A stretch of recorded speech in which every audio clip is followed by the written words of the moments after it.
présente, je suis Edith, je suis maman, femme au foyer, je suis diététicienne appliquée à la cuisine tropicale particulièrement. Et aujourd'hui, j'ai décidé donc de faire cette vidéo pour montrer aux mamans comment elles devraient prendre l'habitude de faire de très bons petits déjeuners aux enfants. Donc, parce que en tant que maman, ce n'est pas toujours facile, ce n'est pas toujours facile de savoir ce que les enfants vont manger chaque matin. Ce n'est pas toujours évident. Euh, ce n'est pas toujours évident, effectivement. Et justement, bonjour Idriss Takam, ça fait longtemps, comment tu vas? Ça me fait plaisir. Donc, comme je disais, je suis maman et tous les matins déjà, ce n'est pas évident de savoir ce que les enfants vont manger pour aller à l'école. Donc, en tant que nutritionniste et maman, j'ai décidé donc de faire cette petite vidéo, 30 minutes par là, pour vous dire en fait ce qu'il faut. Quels sont les besoins nutritionnels de l'enfant, des enfants, et qu'est-ce que les enfants devraient manger tous les jours, ou bien comment vous pouvez structurer le petit déjeuner pour les enfants. Donc, déjà, déjà, nous allons parler des enfants qui partent déjà à l'école à partir de 3 ans jusqu'à, disons, 12 ans, 13 ans. Donc, il est extrêmement important de savoir ce que les enfants ont d'abord besoin pour leurs besoins nutritionnels. Et donc, comme nous savons tous, les enfants ont besoin d'énergie. Les enfants jouent énormément, ils ont besoin d'énergie pour jouer, pour grandir, surtout pour aller à l'école. Merci pour les cœurs. Donc, merci, connectez-vous et surtout partagez la vidéo. Merci. Comme je disais, donc, ça n'a pas été facile de faire cette vidéo parce que, en fait, c'est la première fois, mais je me suis dit, en tant que diététicienne, je travaille avec des mamans en offre et j'ai remarqué donc que les mamans ont beaucoup de difficultés à faire manger les enfants le matin. En tant que mère également, quand je me lève le matin, je dis que, mais qu'est-ce que les enfants s'ils vont manger? Je suis sûre que c'est pareil pour beaucoup de femmes. Donc, j'ai décidé donc de faire cette vidéo pour vous montrer, pour vous donner quelques astuces pour faire que les enfants mangent bien chaque matin avant de partir. Donc, j'étais donc en train de parler des besoins nutritionnels des enfants. Les enfants ont besoin d'énergie. Les enfants ont vraiment besoin d'énergie. Vous savez que les enfants jouent beaucoup à la récréation partout. Même le matin, même avant de partir à l'école, ils sont tout le temps en train de jouer. Donc, ils ont besoin d'énergie. Et qu'est-ce qu'on met dans cette énergie? On met des glucides. Des glucides. Les glucides, généralement, c'est quoi? Ce sont nos féculents. Ce sont nos féculents. Nous les connaissons tous, patates, macabo, pommes de terre, pain, ainsi de suite, ainsi de suite. Et l'industriel a bien compris ça, en fait. C'est pour cela, donc, que les industries aujourd'hui font tout et tout pour faire des petites choses qui vont faciliter la tâche au moment, mais pas forcément pour le bien des mamans ou bien des enfants. Donc, c'est du business, en fait. Et en tant que nutritionniste, je voudrais vous attirer votre attention sur ce que nous achetons tous les jours pour donner aux enfants. Il est vrai que ce n'est pas évident, ce n'est pas facile, la maman travaille, il n'y a pas assez de temps, mais il est aussi très important d'investir dans la santé nutritionnelle des enfants. Donc, nous parlions des glucides, notamment tous les féculents. Les enfants ont également besoin, et parlant des glucides, les enfants ont besoin de 50 à 55% d'apport en glucides quotidiens. Est-ce que vous pouvez imaginer? Donc, ils ont franchement besoin de l'énergie en termes de glucides. Ce qui vient donc en deuxième position, ce sont des protéines. Les protéines, comme vous le savez, on les trouve, dans les viandes, dans les poissons. On les trouve, on les appelle les protéines animales, dans les œufs également. Mais nous avons également les protéines végétales. Les protéines végétales viennent des légumineuses, ça vient des noix, et ainsi de suite. Des noix, des oléagineux, en fait, des arachides, ainsi de suite. Donc, ça, ce sont des protéines. Les protéines, en fait, aident à faire quoi? Les protéines aident les enfants à reconstituer leurs cellules. Par exemple, quand un enfant tombe, puisqu'il joue beaucoup, il tombe, il se blesse, et ça permet que le corps se repart aussi facilement. Vous comprenez? Donc maintenant, en dehors de ça, les enfants ont besoin des vitamines et des minéraux. Ces vitamines et des minéraux, on les trouve dans les fruits et légumes. En fait, quel est le rôle des minéraux et des vitamines dans le corps? Ça aide à bâtir, ça aide en fait à bâtir le système immunitaire de l'enfant. Les enfants qui tombent régulièrement malades, ça veut dire qu'ils n'ont pas un système immunitaire fort, Et il manque souvent de vitamines, de sels minéraux, le calcium, le magnésium, le potassium, et ainsi de suite. Donc, si vous connaissez ce dont votre enfant a besoin, vous pouvez facilement, franchement, facilement l'aider à avoir une alimentation saine. En dehors de ça, je vais parler de la boisson et je vais vous surprendre en disant que, est-ce que vous savez que euh, le corps des enfants possède beaucoup plus d'eau que le corps des adultes? Oui, les enfants ont besoin plus de s'hydrater que les grandes personnes. Et vous allez vous rendre compte en tant que maman, si votre petit bébé dit, maman, je veux boire de l'eau, tant que vous ne vous lui donnez pas de l'eau, il ne s'arrêtera pas. Et les industriels, donc, ils ont compris ça et ils fabriquent tout type de jus, tout type de boissons gazeuses, ainsi de suite, ainsi de suite. Et vous devez faire attention. Et également, les enfants, comme vous le savez, les enfants ont cette habitude d'exiger des choses qui leur font plaisir, des sucreries, des biscuits, ainsi de suite. Et vous devez faire vraiment très attention de ne pas céder tout le temps à ce que vos enfants vous demandent. Vous ne devez pas céder tout le temps. Sachant ce qui est bien, oui, justement, Patricia, ils demandent tout le temps. Et sachant que vous êtes leur maman, vous êtes celle qui doit subvenir, parce que n'oubliez pas, nous sommes en train de bâtir leur santé de demain. Nous sommes en train de bâtir leur santé de demain. Et si vous ne prenez pas conscience aujourd'hui en leur expliquant un certain nombre de choses, ma chérie, mon bébé, regarde, tu ne dois pas prendre ça parce que. Il faut leur expliquer et ils comprennent très bien. Tant qu'ils ne comprennent pas, ils vont jouer sur vous et exiger un certain nombre de choses. Donc, nous étions en train de parler des boissons et je parlais notamment de l'hydratation des enfants. Les enfants ont besoin d'être hydratés. Et là, je vais vous encourager à donner chaque matin soit un demi-verre ou un verre d'eau aux enfants en fonction de leur âge. Il est très, très important de les habituer parce que si vous n'oubliez pas, l'eau, c'est un nettoyeur. L'eau, c'est un hydratant. L'eau, en fait, facilite la digestion. Si vous ne le faites pas tant qu'ils sont petits, même quand ils seront grands, ils penseront donc que ce sont des jus ou bien des boissons gazeuses qui sont mieux par rapport à de l'eau, ce qui est totalement faux et ce qui va vraiment à l'encontre de la santé. Donc, habituez-les à prendre beaucoup d'eau. Si par exemple vous aimez les thés, quand je parle de thé, ça veut dire les tisanes de fibergrass par exemple. Fibergrass, ça c'est en français. Fibergrass, bon, je pense que tout le monde comprend la tisane de fibergrass. Vous aimez par exemple les thés de gingembre, de curcuma. N'hésitez vraiment pas, ces thés aussi simples, n'hésitez pas de leur donner constamment soit de l'eau, soit des thés, des tisanes que vous faites à la maison. Parce que en plus de l'eau que ces tisanes comportent, par exemple comme le gingembre, ils comportent également des vitamines. Je vais prendre un exemple. Le gingembre contient de la prostaglandine, un nutriment qui est dans le paracétamol, qui calme immédiatement les effets de maux de tête. Donc, si vous comprenez ça, quand votre enfant a un petit mal de tête, au lieu de courir rapidement chercher un paracétamol sans la prescription du médecin, cherchez directement un thé de gingembre et faites boire à l'enfant. L'enfant va se sentir beaucoup mieux ou bien à vous-même.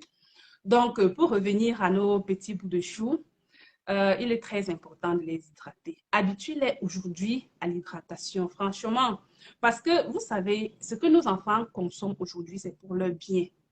Et vous êtes aussi en train de transmettre un patrimoine, de léguer un patrimoine, c'est-à-dire la connaissance que vous leur donnez pratiquement va également les permettre de le faire à leurs enfants et aux enfants de leurs enfants. Donc, voilà un peu des besoins nutritionnels des enfants. Donc, nous avons parlé des glucides qui comportent en général des féculents. Nous avons parlé également des protéines qui sont des protéines végétales et des protéines animales. Nous avons également parlé des vitamines et des sels minéraux qui sont dans les fruits et les légumes. Nous avons aussi parlé de l'importance de l'hydratation. Maintenant, je vais vous raconter une petite histoire. Les amis, partagez la vidéo. Il faudrait que le maximum de mamans soient au courant de ce que nous sommes en train de faire. Avec vous, je veux bâtir une grande communauté, une communauté des personnes en santé. Donc, s'il vous plaît, faites un effort de partager la vidéo. que les mamans soient au courant, que vous me suivez maintenant ou bien ensuite au replay, n'hésitez pas à le partager. Je vais souvent faire ces lives pour vous édifier, pour vous montrer comment nous pouvons être en santé grâce à notre alimentation. En fait, en fait, en fait, quelqu'un a dit, je pense bien, on le dit très souvent, que votre alimentation soit votre aliment soit votre médicament et que votre médicament soit notre aliment. Donc, si vous vous alimentez bien, ça veut dire que vous prenez soin de votre santé et vous n'aurez pas à confier votre maladie à quelqu'un d'autre puisque vous prenez déjà soin de votre santé. Donc, les amis, nous allons faire cette live pendant environ 20 minutes et nous allons répondre aux questions. Donc, préparez vos questions, les amis. Encouragez-moi avec des cœurs, avec des pouces et partagez surtout la vidéo. Je voudrais aussi savoir si, avec beaucoup de mamans que je vois connectées, est-ce que vous avez des difficultés? Quelles sont les choses que vous faites? Quelles sont les choses que vous faites, par exemple, pour prendre soin?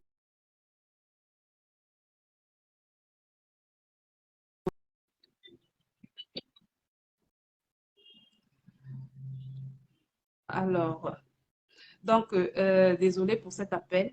Donc, je disais que, est-ce que vous pouvez me mettre en commentaire ce que vous faites souvent pour prendre soin de vos enfants le matin?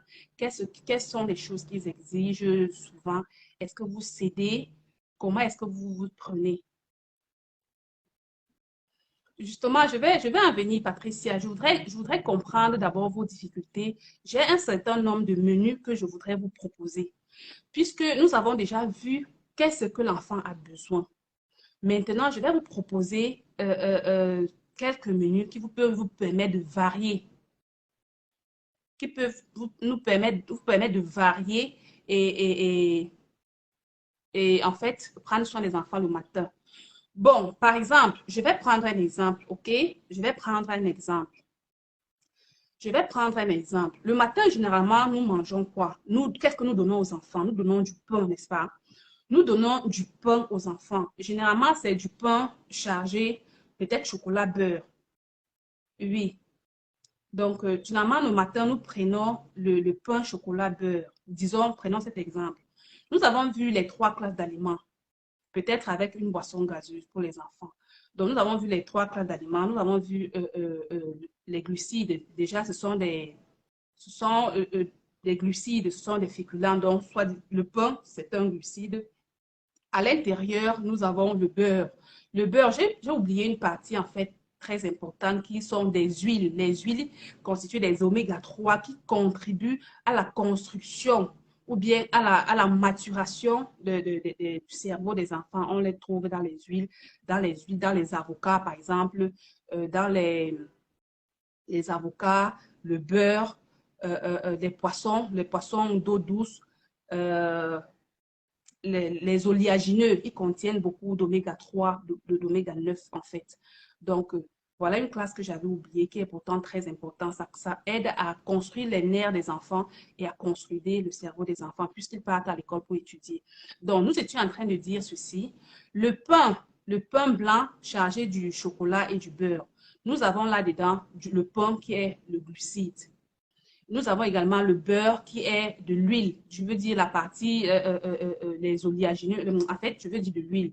Le chocolat également, qui est souvent également de l'huile. Mais là-dedans, nous n'avons pas les protéines et les sels minéraux pour bâtir l'enfant, pour protéger et bâtir l'enfant. Et de surcroît, maintenant, nous allons ajouter une boisson gazeuse qui est encore pire, qui contient uniquement de l'énergie, mais même pas de l'énergie qui soutient l'enfant jusqu'à une certaine heure, qui va tomber très tôt. Et les enfants vont commencer à dormir, bien être extrêmement excités à cause de ce surplus de sucre qu'ils ont consommé dans le pain, dans le beurre, dans le chocolat et dans la boisson gazeuse. Donc, ce que je vous conseille, par exemple, de faire, si vous voulez absolument donner du pain à vos enfants, tenez compte que le pain, déjà, c'est un aliment raffiné. Ça n'a rien de constructif à l'intérieur. Je ne suis pas dans le discours où il faut absolument interdire le pain, non, mais il faut savoir varier. Parce qu'il y a les aliments qu'on ne peut pas manger si on n'a pas le pain. Donc, le pain. Mais si vous avez la possibilité, par exemple, d'avoir le pain complet, ce sera mieux. Est-ce que vous comprenez ce que je suis en train de dire? Donc, si vous avez la possibilité de consommer du pain complet. C'est souvent rare, mais ça existe. Ce sera bien. Qu'est-ce que vous allez donc mettre à l'intérieur? Je conseille généralement aux mamans ceci. Faites votre programme de la semaine, le week-end. Prévoyez ce que les enfants vont manger en semaine, soit chaque matin. Si vous décidez de prendre par exemple le pain, mettez-y un fruit. Si vous prenez le pain et que l'enfant peut manger avec un avocat, un peu de miel, quelques fibres d'oignon, ça sera franchement bien. Et comme fruit, tous les jours, moi, je conseille aux mamans de mettre une banane à la disposition des enfants. Je dis bien tous les jours. Parce que, en fait, la banane, non seulement la banane est disponible, mais elle est extrêmement riche. La banane contient tout ce que l'enfant a besoin comme vitamine. La banane contient beaucoup de vitamine E qui est très bien pour les yeux de l'enfant. La banane contient des minéraux, des sels minéraux et des vitamines. Donc, une banane, déjà, c'est consistant. Quand l'enfant mange une banane, l'enfant est presque rassasié, mais en dehors de ça, la banane lui apporte beaucoup. Bon, maintenant, si vous décidez, comme je disais tantôt, de prendre du pain, il faut prendre du pain et y ajouter peut-être une tranche d'avocat ou bien deux tranches d'avocat, mettre un peu de miel à l'intérieur et peut-être quelques oignons pour que l'enfant mange. Vous allez vous rendre compte que si l'enfant mange ça le matin avant d'aller à l'école, l'enfant est lourd, l'enfant est consistant et l'énergie contenue dans l'avocat et le pain va faire que l'enfant peut durer, attendre jusqu'à midi avant de manger, soit à l'école ou bien rentrer avant de manger à la maison. Voilà déjà pour un matin, pour un petit déjeuner du matin. Et sans oublier que l'enfant a déjà pris sa boisson le matin, soit de l'eau, soit un thé tiède ou un peu chaud en fonction de l'âge de l'enfant. Bon, maintenant donc, nous avons aussi remarqué que le petit déjeuner, en fait, c'est un mot que nous ne connaissions pas. Nos parents, nos grands-parents n'ont pas connu ce que c'est que le petit déjeuner. On l'a amené, on a en fait, c'est un mot qu'on a importé ici, chez nous. Donc, ce que les parents faisaient, c'est souvent, ils réchauffaient la nourriture. Et c'est super bien. Moi, je ne trouve pas pourquoi, je ne vois pas pourquoi les mamans ne doivent pas réchauffer la nourriture de la veille ou bien se lever très tôt le matin et faire une petite nourriture pour les enfants. Parce que si vous avez par exemple fait les pommes sautées comme ce que moi j'ai fait hier, je ne vois pas pourquoi vous n'avez pas vous lever, réchauffer et les enfants vont manger consistant. Sachant que dans vos pommes sautées, il y a des légumes, carottes, oignons, tomates et autres. Il y a soit de la viande, soit du poisson. L'enfant mange complet, il prend sa banane et il part à l'école étant vraiment rassasié. Est-ce que vous comprenez ce que je suis en train de dire? S'il vous plaît, si vous m'écoutez, faites quelque chose. Est-ce que vous me comprenez? Est-ce que vous m'écoutez, les amis? Est-ce que vous m'écoutez, les amis? Est-ce que ça va? D'accord. Donc, en dehors de ça, un autre matin, par exemple, vous pouvez vous décider de faire du haché avec du haché, par exemple, du haché de poisson. Ça ne prend pas beaucoup de temps. Le haché de poisson, par exemple, ne prend pas beaucoup de temps avec le plantain vapeur. Les enfants vont manger le matin, ça sera vraiment consistant et ils vont aller à l'école. N'oubliez pas vos fruits. Et je conseille généralement les fruits de saison. Les fruits de saison. N'allez pas chercher les fruits qui ne sont pas de saison. Pourquoi? Parce que d'abord, c'est cher. Ensuite, non seulement c'est cher, mais ensuite, euh, euh, euh, euh, euh, quand ce n'est pas de saison, on met beaucoup de pesticides ou bien d'engrais pour faire grandir le fruit, en fait. Donc, privilégiez les fruits de saison. Est-ce que vous me comprenez? Donc, privilégiez les fruits de saison. Mettez toujours la banane à côté. La banane est accessible à tout moment et c'est moins cher. Donc, un ou deux doigts de banane, c'est suffisant pour l'enfant. Un autre jour, par exemple, nous sommes le troisième, nous sommes le troisième jour, en fait, oui. Le troisième jour, peut-être le premier jour, le pain, le deuxième jour, la nourriture chauffée, le troisième jour, le poisson haché ou bien la viande hachée avec le plantain vapeur, je ne sais pas, la patate ou autre que vous avez fait ce matin-là. Vous pouvez faire les salades de fruits. Vous pouvez faire un mélange de salade de fruits. Rassurez-vous, c'est consistant. Faites des bons plats de salade de fruits pour les enfants le matin. Et n'oubliez toujours pas la banane. Extrêmement important. Extrêmement important. Faites toujours votre petit déjeuner avec votre banane, un doigt de banane à côté parce que la banane est extrêmement riche. La banane est super, super riche et c'est vraiment bien pour la croissance des enfants. Donc, Mais faites, par exemple, un plat de salade de fruits pour les enfants. Ils mangent avec un doigt de banane. Et maintenant, dans la salade de fruits, qu'est-ce que vous pouvez mettre, par exemple? Vous pouvez associer la pastèque, la papaye, euh, l'ananas, si vous voulez. Et si les enfants aiment le concombre, y mettre quelques tranches de concombre. Et là-dessus, maintenant, vous mettez soit un demi ou bien un citron entier. Vous pouvez mettre un peu de miel. Franchement, les enfants en raffolent. Dans tous les cas, les enfants en raffolent. Et c'est vraiment très consistant. Donc, le cinquième jour, qu'est-ce que vous pouvez faire? Vous pouvez faire un plat de salade de légumes. Quelqu'un va me dire que les enfants n'aiment pas la salade de légumes, mais franchement, il faut leur expliquer le bien fondé. La salade de légumes est extrêmement bien. Qu'est-ce qu'on met dans la salade de fruits, de légumes, pardon? Vous devez mettre des choux bien lavés, bien nettoyés et désinfectés avec du citron, bien du vinaigre, des choux blancs, choux rouges, carottes, haricots verts, peut-être un peu de céleri. Et ajoutez toujours pas de sauce vinaigrette avec la mayonnaise, tout, non.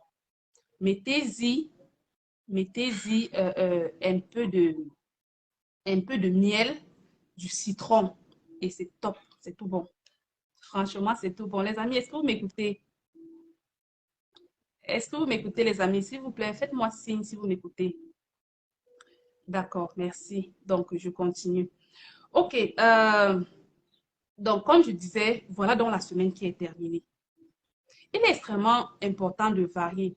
Et je vais encore revenir sur du pain blanc. Du pain blanc, que ce soit pour les enfants ou bien pour les adultes. Il faut extrêmement limiter la consommation de pain blanc. Il faut extrêmement limiter la consommation du pain blanc. Ça ne veut pas dire que nous allons exclure le pain blanc de notre alimentation, non. Nous n'allons pas exclure totalement, mais il faut savoir que la consommation du pain blanc ne nous apporte pas beaucoup. Ça nous accompagne, ça accompagne peut-être nos repas, mais nutritionnellement parlant, ça n'a pas beaucoup d'impact. Ça n'a pas beaucoup d'impact sur notre santé. Donc, je vous conseille de varier, peut-être manger du pain une fois par semaine ou bien une fois en 2 semaines.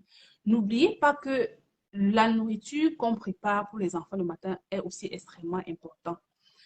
Quelqu'un pose la question de savoir et le riz, est-ce qu'on peut manger le riz? Oui, effectivement, vous pouvez manger le riz le matin, mais comment est-ce que vous accompagnez votre riz? Ce que moi je fais généralement, c'est que quand je le fais généralement le matin pour que les enfants mangent avant d'aller à l'école. Donc, je mets beaucoup de légumes dans le riz sauté. Disons le riz sauté. On appelle ici couramment riz sauté. Donc, je mets beaucoup de tomates, carottes, haricots verts et je mets du poisson ou bien de la viande. Ce qui fait que l'enfant mange un repas complet. Et je n'oublie pas toujours la source de vitamines et minéraux qui sont notamment les fruits et notamment la banane. Donc, voilà un peu en gros ce que je voulais partager avec vous. Le stress que les mamans ont tous les matins avant que les enfants ne partent à l'école. Et je voudrais aussi vous expliquer, il est très important de leur expliquer aux enfants le bien fondé de ce qu'ils sont en train de manger. Sinon, ça ne les aide pas. Sinon, ils vont préférer autre chose. Maintenant, il y a les enfants qui préfèrent, ou bien vous avez habitué les enfants à aller tous les jours à l'école avec des boissons gazeuses. Bon, ça fait plaisir, évidemment, on doit leur faire plaisir de temps en temps. Mais si vous pouvez choisir les, les, les, en fait, je veux dire, les jus de fruits pour les enfants, ça sera super bien. Si vous pouvez mettre de l'eau dans la gourde pour que les enfants partent à l'école avec, ça sera super bien parce que généralement, l'eau qui est à l'école, on ne surveille pas. Donc, tant que vous mettez l'eau dans le cartable de votre enfant, ça sera super bien. Donc, Laura Douce, merci, merci. J'espère que tu vas bien. Donc, si vous mettez de l'eau euh, pour varier, en fait, ces boissons gazeuses que vous leur donnez généralement, ça sera bien. Oui, si vous mettez, par exemple, un jus de fruits fait maison, ça sera aussi bien pour varier, pour que l'enfant ne voit pas directement l'absence du jus au gazeux qu'il partait à l'école avec. On voit juste de l'eau. De l'eau, non, il faut varier et expliquer à l'enfant les biens fondés de ce que vous leur donnez. Et les amis, posez vos questions et posez vraiment vos questions. Il est important que vous compreniez ce qu'on est en train de faire. Et comme je disais, merci à tous ceux qui se connectent. Comme je disais, je voudrais qu'on bâtisse une communauté ici, qu'on bâtisse une communauté des mamans qui voudraient prendre soin de leurs enfants, qui se soucient du bien-être nutritionnel de leurs enfants. Sachez que ce que vos enfants mangent aujourd'hui va les suivre plus tard. Si vous habituez vos enfants à manger du pain tous les jours, sachez que dans 5, dans 2, dans 3, 5 ans, la constipation chronique. Et n'oubliez pas, à l'hôpital aujourd'hui, on a des nouvelles maladies qui naissent. Et toutes les maladies naissent de quoi? De ce que nous mangeons. Toutes les maladies naissent de ce que nous mangeons. Votre santé, en fait, sort de ce que vous mangez. De ce que vous mangez, il faut le comprendre. Et je voudrais qu'on bâtisse ici une communauté des enfants ou bien des mamans qui bâtissent, qui donnent un héritage à leurs enfants, un héritage nutritionnel à leurs enfants, aux enfants de leurs enfants, parce que ce que vous allez leur dire, ils vont transmettre également à leurs enfants. Si vous ne le faites pas, forcément, vous allez payer les enfants ou bien vous allez payer le prix plus tard. Aujourd'hui, nous parlons du meilleur petit déjeuner pour les enfants. Et je vais vous dire qu'en fait, il n'y a pas de top meilleur petit déjeuner. Mais si vous pouvez respecter les grands groupes nutritionnels des enfants et vérifier qu'ils ne prennent pas trop de sucre, qu'ils ne prennent pas trop de sucre dans leur alimentation, ça sera vraiment super bien. Si vous pouvez limiter les biscuits, les bonbons, les chocolats et j'en passe, vraiment, ça sera bien. Ne pas céder toujours à ce que les enfants vous demandent. Leur expliquer le bien fondé de ce qu'ils sont en train de manger. Est-ce que vous comprenez? Leur expliquer, les enfants sont certes petits, mais ils ne sont pas naïfs, ils ne sont pas bêtes, ils sont au contraire très intelligents. Si vous cédez tout le temps à ce qu'ils vous demandent, ils vont vous manipuler. Ils vont franchement vous manipuler. Donc, en tant que maman, je peux comprendre. Donc, voilà les moments, voilà les amis, ce que je voulais partager avec vous. Donc, j'attends vos questions en fait. J'attends vos questions. Si vous avez des questions, n'hésitez pas de les poser. De les poser. Ça, c'était juste pour prendre contact avec vous. On va régulièrement faire ces lives. On va régulièrement faire les lives pour sensibiliser, pour répondre à vos questions. Que vous m'écoutez maintenant ou bien que vous m'écoutez après, ou bien je veux dire au replay, n'hésitez pas de partager et de faire comprendre au moment que nous voulons bâtir une communauté de personnes en bonne santé grâce à la nutrition.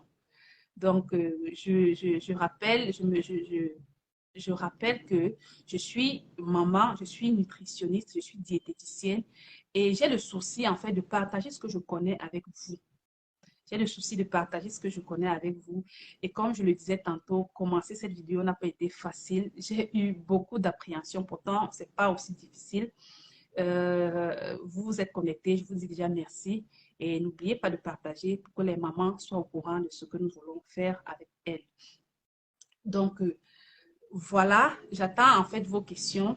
Même si c'est en inbox, n'hésitez pas de poser vos questions. Je serai vraiment ravie de répondre.